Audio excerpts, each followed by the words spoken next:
Something has to change. Daniel Naroditsky was a gentle soul who has gone too soon.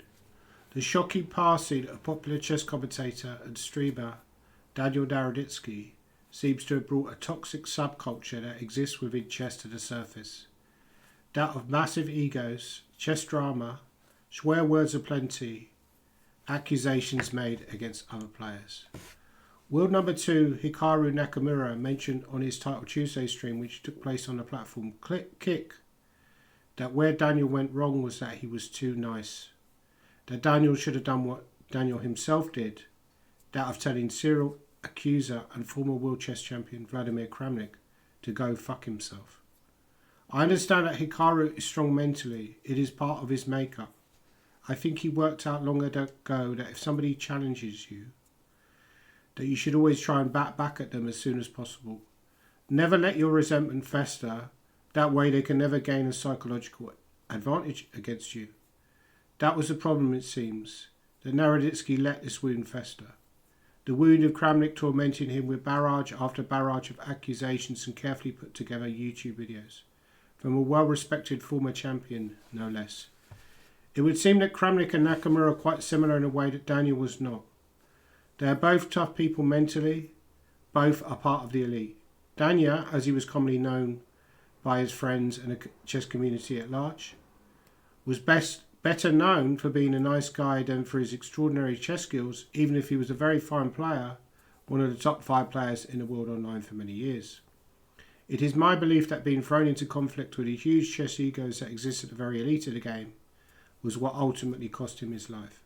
He was too fragile, too human. When you stream online, or whenever you achieve any kind of fame online at all, in fact, you are then in a world where anything goes. A world of trolls, of unpleasant comments that can appear at any moment.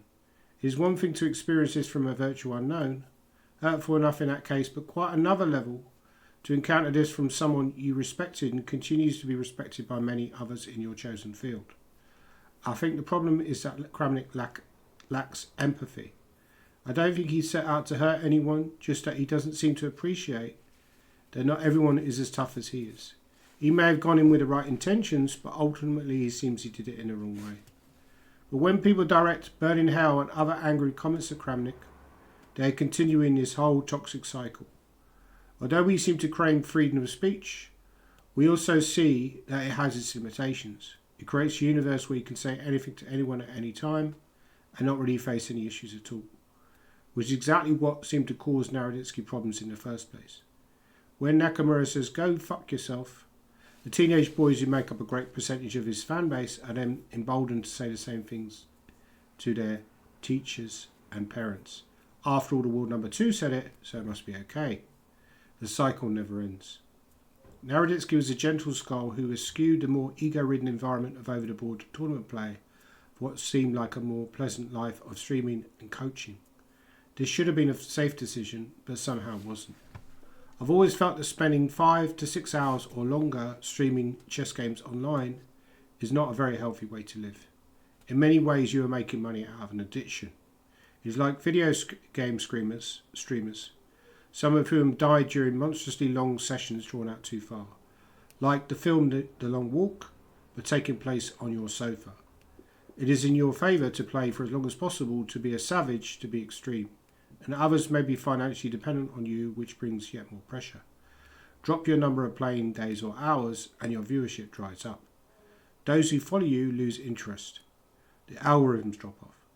There is no choice but to jump back on the wagon, take your chess shit back to extreme mode. Combine a toxic environment, being in the public eye and being exposed to attacks by people who should have known better, with the pressure of being a streamer in the first place, and you have this perfect storm that leads to the current tragic situation we are in now. It can only be hoped that something positive will come out of this very sad event, that something will change. If that is a counselling service for chess streamers and commentators, or harsher penalties handed out to those making these accusations, remains to be seen. Either way, it is too late for Daniel Naroditsky.